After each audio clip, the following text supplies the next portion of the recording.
Hi and welcome to Orpnimi. This is Sarah Tova Best. Okay, so today I thought you either see me or you see the pumpkins, and I thought that the pumpkins are a lot more interesting.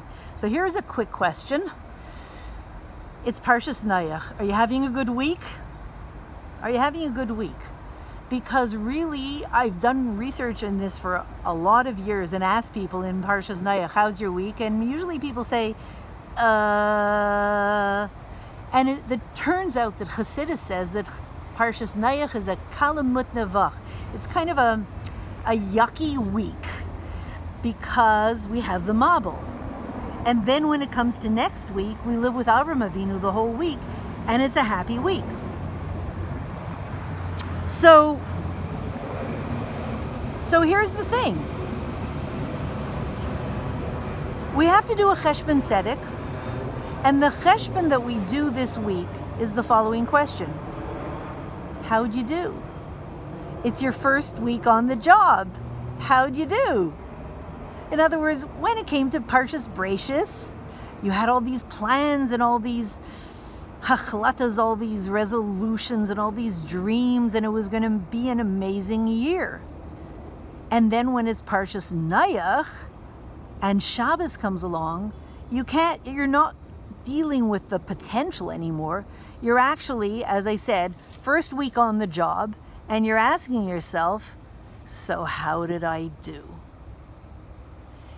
And the kind of reality that we can create this week when we say, so how did I do first week on the job? Probably not too well. By going deeply into ourselves and finding the light in this gray stuff, we create a world for this year that's infinitely more beautiful than even the world that we created last week, that God created. And that's why it says, we see in the Parsha, 32 times about Parshas Breishis, it says, Bara Elokim. Elokim created the world in a very natural looking way. But this week, V'Noach matza chen be'enei Hashem, that Noach found favor in the eyes of Hashem. It's Havaya, a miraculous reality. A miraculous reality.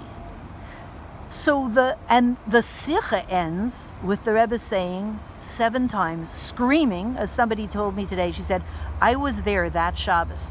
And the Rebbe said in the most powerfully passionate voice, Havayu Elokim, Havayu Elokim, Havayu Elokim, Havayu Elokim, 7 times, L'shana ba b'Yerushalayim. What is that? When did we ever hear it before? The only time we hear it is on Yom Kippur, at the end of the day, when you're in the most pristine state that you could be in. You've been fasting all day, you've been davening all day, you've reached your highest heights. And at that moment, we grab the opportunity to pull down a miraculous reality, Havaya, Yudke Vavke, into normal life, Elokim. 7 different levels of it. That's the highest moment of the year.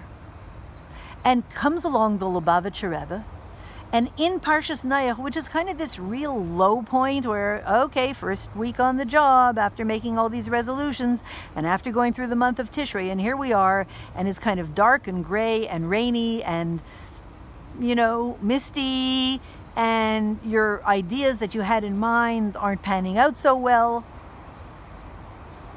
And at the end of this Sikha, the Rebbe says with passion 7 times, Havayu Elokim, Havayu Elokim, Havayu Elokim, 7 times.